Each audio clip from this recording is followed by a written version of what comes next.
Did you know you can be very affectionate towards other members of the same sex without having to be sexual? Hello everyone.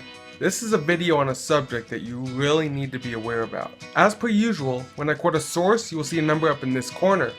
That number matches the number of the source down in the description. Now, there are 4 different types of love, denoted by these 4 Greek words.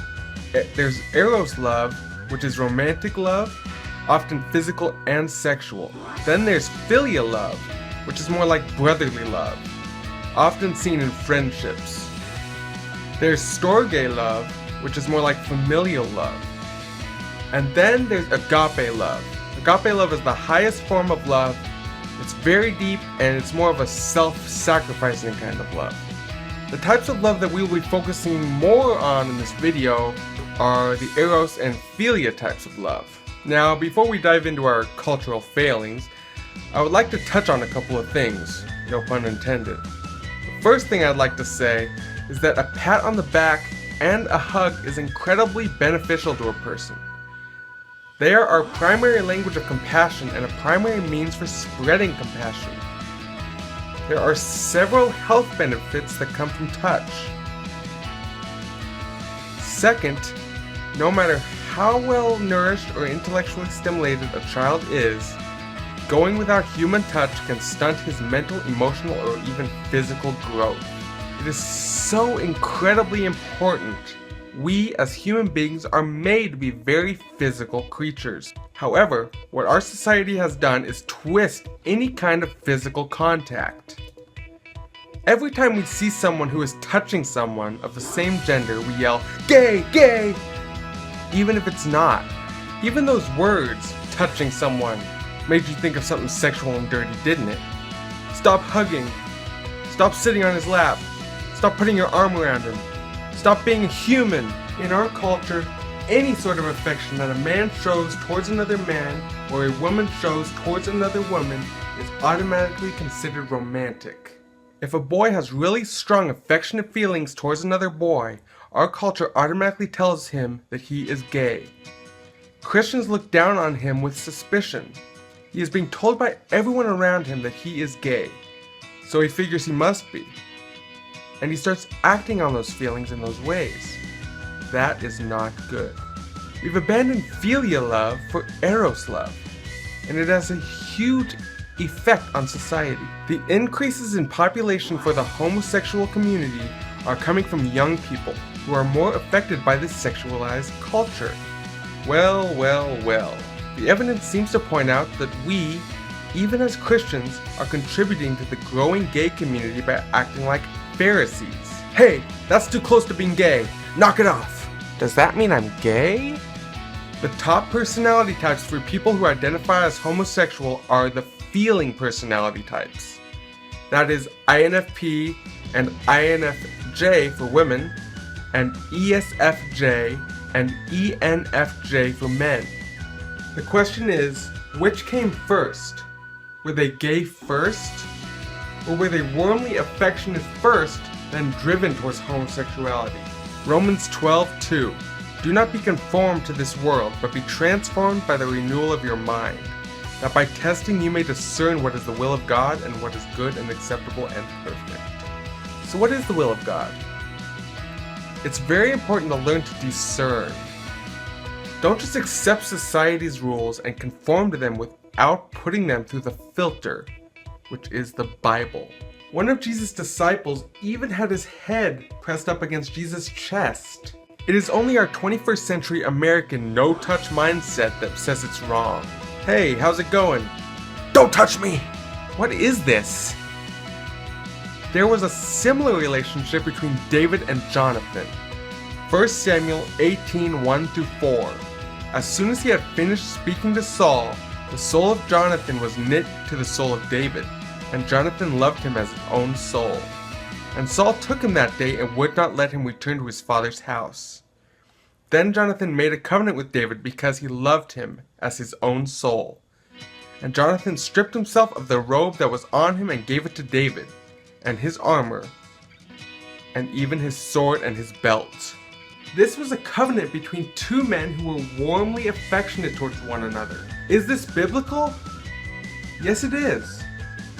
It doesn't say that these types of relationships are mandatory, but they are permitted. Another word that really needs to stop being used is that term bromance. That is just another attempt to add a sexual spin onto a really close friendship between two guys. They put brother and romance together and they become a bromance. Hey, look at those two. They seem close. There must be a bromance going on there. People can't just be friends anymore. Is it possible that we are creating a great many of the gay people and sexual predators that we see in the world? I mean, of course they existed before, but we have to put such a sexual spin on everything and everyone. Many people in certain situations are looked on with suspicion as either being gay or a sexual predator. If you get treated that way long enough, eventually that's what you become. This was an interesting picture. I saw it on Facebook a little bit ago. Of course you can't have a relationship with someone without it being sexual in nature. You're either in the friend zone, which is given a negative spin, or you're in a relationship, which is given a sexual spin. The media is a huge contributing factor. They like to hype up everything, including romance. I'd say it's partly their fault that we can't seem to see any relationship that's not sexual, because that's all they show us. They tell us about all the rapists and child molesters out there. If it wasn't for them, we wouldn't even know that a lot of that stuff was going on. I'm sure some people get their ideas from the news, but I would think that the majority of those people would have done it anyway. It's never a good idea to be paranoid. Cautious, yes, but not paranoid. The reason you really shouldn't be paranoid is because humans are naturally evil. If you get worked up about all the bad stuff that people do, you wouldn't have a life. Matthew 15:19. For out of the heart of man come evil thoughts, murder, adultery, sexual immorality. This kind of stuff has been going on since the dawn of sin. People haven't always been this paranoid about it though. Try trusting people a little bit. That is what society is built on. It's built on trust. You go into a restaurant and you trust that the food is not going to be poisoned. You sleep in a hotel and trust that the maid, who has a key, won't go into your room and kill you in the middle of the night. You fly on a plane and trust that your fellow passengers aren't going to try to hijack the plane. Or at least you trust the TSA to make sure that nobody has any weapons.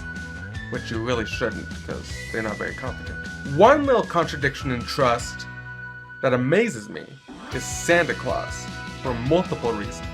One of the contradictions here is the fact that parents let their kids sit on this complete stranger's lap with no problem, even if they are suspicious of everyone else that would do that. You can't even see the man's face, at least most of the time. They might as well be wearing a ski mask. I'm not sure about you. You could be a pedophile. Oh, you're okay. You're, wearing red. So how should we raise our children in an era of over-sexualization? We need to teach our children what it means to be in a right relationship with the right people. We need to teach them what feelings are okay to express and what feelings are not. In Rome, men walk around with arms linked to other men. Here, that would be considered gay. There it is not. It's just normal. The effect of this over-sexualization in our culture is that people don't feel free to show their emotions. And when they do, those feelings are sexualized. That leaves people feeling dirty for feeling the way that they are feeling. The more that we condition ourselves and our children to think of all forms of affection as sexual, the less likely we will be to separate healthy non-sexual feelings from sexual ones. Jesus and John, David and Jonathan, those are both examples of healthy non-sexual affectionate relationships. Why can't we seem to have those kinds of relationships? even with our church brothers. These forms of physical affection are biblical. Thinking of everything in a sexual way is not. There is a difference in the types of love. Our kids need to understand this. Well, now you're just that much more informed. If you enjoyed this video, then please click that thumbs up. Also, share the video on social media and subscribe to my channel. That would be a big help. Also, you may want to think about subscribing to my other channel where I post videos on subjects that are a little bit more on the fun side. I post videos weekly. Like I post one on this channel one week, and then one on my other channel the following week. If you would like to see weekly videos, then please subscribe to both channels. Then comment down below, how have you noticed sexualization in our culture? Let me know down below, and I'll see you in the next video. Did you know you can be very affectionate towards other members of the same sex without though hard to hear, this is a subject then there's philia love, which is more like brother. Now, before we dive into more of our cultural failings, I would like to touch on a couple of things. Christians look down on this. The increases in population for the sex. Well. The evidence seems to point, but be transformed by the renewal of your mind, that by testing you may discern that. And Saul took him that day and would not let him return to his father's house. Then Jonathan made a covenant with David because he loved him and his own soul. I mean, of course they existed before, but we have to put. I'd say it's partly their fault that we can't see. If you get worked up about all the bad stuff, Matthew 15:19, for out of the heart of man come evil thoughts. Matthew 15:19, for out of the heart come evil thoughts, murder, adultery, sexuality, right relationship with the right people. We need to. Why can't we seem to have those kinds of relationships? There is a difference in the types of love.